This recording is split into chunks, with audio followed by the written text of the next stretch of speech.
One of the things about writing this book that made it relatively easy is that we were writing about principles that had already been tested in combat. It wasn't theoretical principles that we were putting out that we believed might be helpful. No, these were the actual principles that we utilized in combat, were pressure tested in combat, that we then taught to the next generation of SEALs, who then took these principles and utilized them on the battlefield. I don't say this very often. I don't say that I know something or that I'm sure about something, but I knew and I was sure that these principles worked.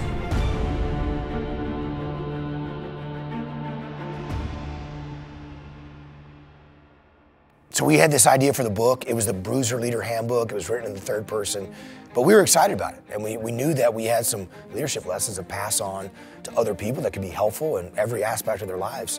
We put together a basic book proposal, had a sample chapter, had a table of contents, and we handed that to my friend who was a highly experienced and successful literary agent. A book proposal happens in the nonfiction world. You don't get to do that with a fiction book. You don't get to do that. You don't get to pitch a proposal. You write the book and then you say, here it is. For nonfiction, you can get away with, hey, here's my idea. Here's a sample chapter or sample 2 chapters. Here's what the index is gonna look like.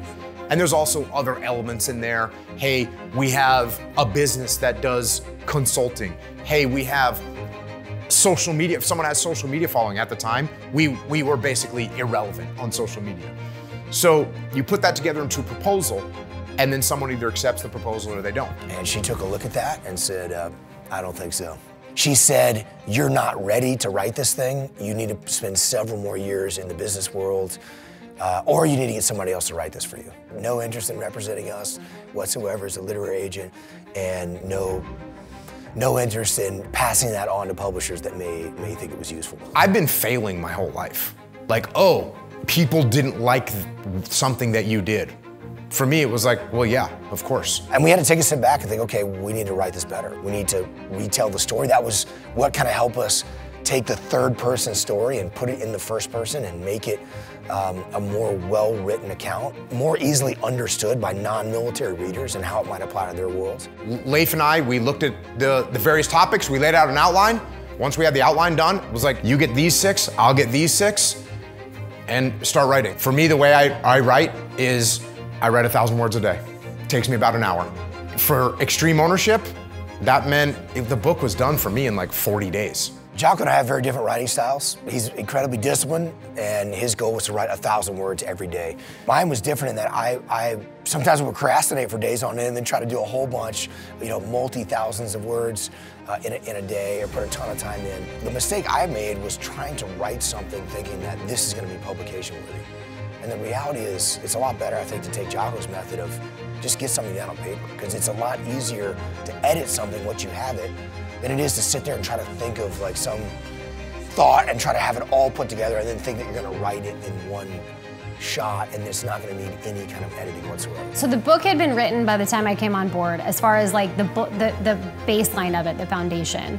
Leif and Jocko spent that next year really honing everything in, and a lot of the editing was them themselves. The editing process takes a long time. I'm editing Leif's work, he's editing my work. The first draft of the first book that you write is not going to be as honed as when you're on your 4th, 5th, 6th, 7th, or 8th book. You get better at it.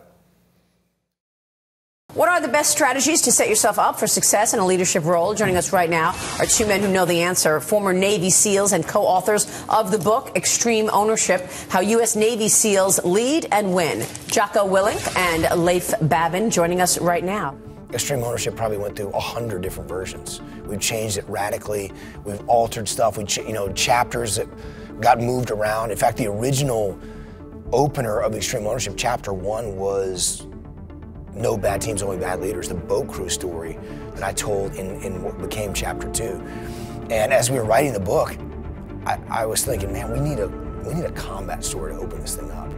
And we really need to illustrate extreme ownership. I couldn't think of a better example of somebody stepping up and taking ownership of a horrible situation that went wrong than Jocko doing that in front of the entire task unit for that terrible friendly fire situation that we got ourselves in the very first major combat operation right out of the gate in Task Unit Blizzard when we got to Ramadi. The opening chapter is we had a blue on blue. I was in charge. And a friendly Iraqi soldier got killed. One of my guys got wounded. A few other Iraqi soldiers got wounded as well. And when I got home from that deployment, I would brief everybody. I mean, I would brief every SEAL platoon, every SEAL team that was going out. I had a full brief about exactly what happened, what went wrong, how you can prevent it from happening, how we prevented it from happening again, and why it was my fault that this happened. And as we were writing Extreme Ownership, that chapter wasn't in there. And I talked about a bunch of other little mistakes that I made, and Leif talked about some mistakes that he made, and hey, we should have done this better, and finally one day Leif was like, hey, you know the blue on blue? And I'm like, yeah.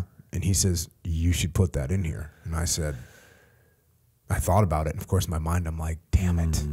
Now I got to tell everybody that, oh, this big combat operation, as far as I'm concerned, the worst thing that can happen in war is friendly fire. When I got done writing the chapter, I was like, well, hey bro, here's the first chapter, because if we're going to go hard, let's just let everybody know what's up out of the gate. I think the book is not at all the same if it doesn't open with that chapter and this horrible situation that happened, and Jocko standing up and taking ownership of that in front of everybody. And I was in that room witnessing, and I just saw the power of what that meant to all of us, and how when he took ownership, we took ownership, and that became the culture of the team at every level.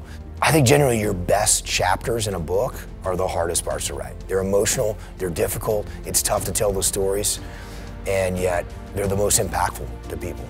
It's something that people can really resonate with, and I think that's something that's really stood out for Extreme Ownership.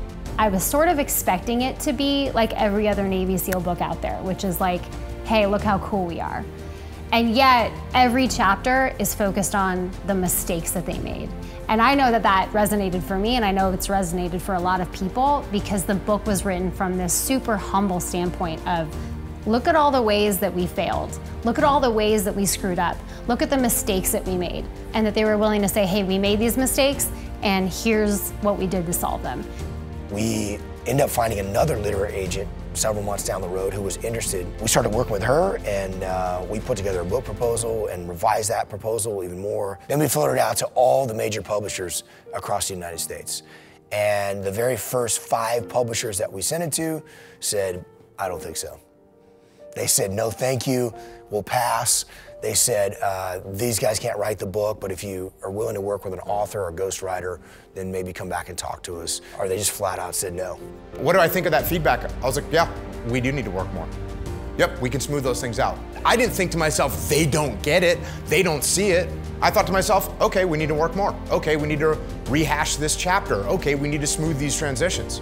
Certainly was not what we wanted to hear, but it was a good wake-up call for us to reflect on why we wanted to do this, and we believed in the project. We understood the lessons that we had to share were powerful, and so we continued on. Luckily, our literary agent connected us to an editor at St. Martin's Press, and we went over and talked to Mark Resnick and met with the president of St. Martin's Press, Sally Richardson, and they believed in this book, and they understood that it could be powerful. They were interested to hear more about it, and they were willing to give us a chance. Writing a best-selling book was the goal of the publisher, for sure. And everything that they did was focused on numbers and statistics and that #1 best-selling list. For Leif and Jocko, it was about just getting the message to as many people as possible. And in fact, they struggled with the idea of even writing a book, because they're SEALs and they're quiet professionals. And there was this feeling of, is this going against this humility that we're claiming to have and telling people it's so important to cultivate?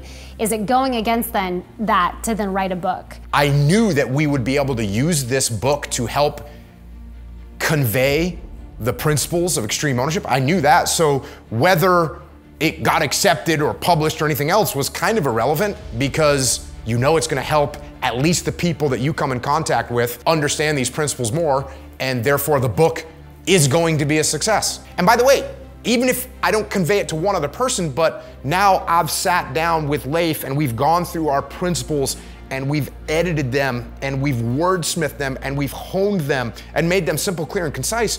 Even if it was just he and I that did that, the book's still a success. So this book for me, we already won. It sounds like the book wasn't the mission. Certainly the book was not the mission for me.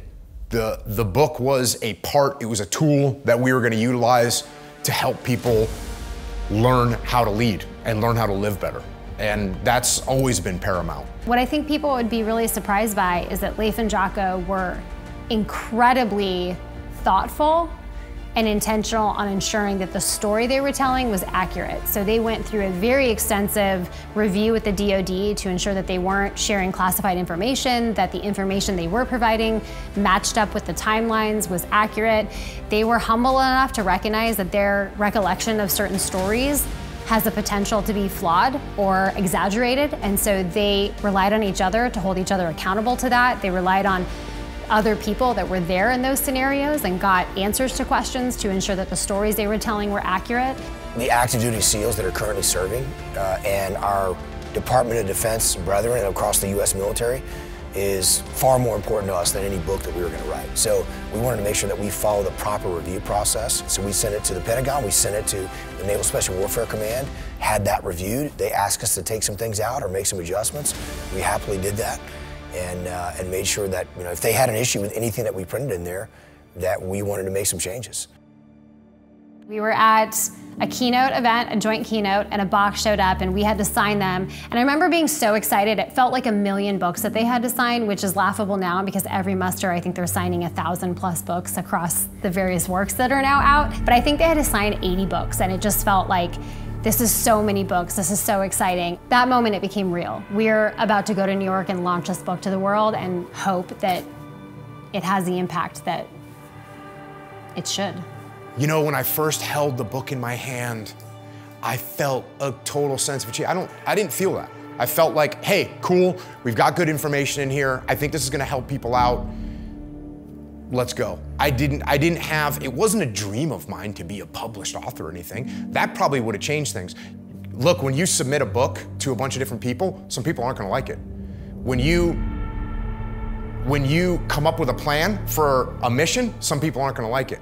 When you write a song, some people aren't gonna like it. When you draw a drawing, some people aren't gonna like it. When you have an opinion, some people aren't gonna like it. So when you write a book, some people aren't gonna like it. If you don't believe it's possible to be successful, then you're never going to actually do the hard work necessary to persevere through the inevitable challenges that you're going to face if you're trying to do anything. So that belief is all powerful. You can actually have the best idea in the history of all mankind in your head. And if you don't open up your computer and put words into the word processing machine, it doesn't matter. That idea doesn't matter at all.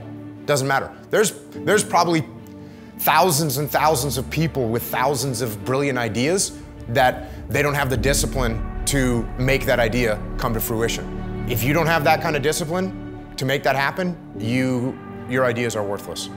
They're just worthless. They have no value. You know, even in the business world, you'll see someone with a great idea. There's great ideas all the time in the business world. But if they don't execute on that idea, it's meaningless.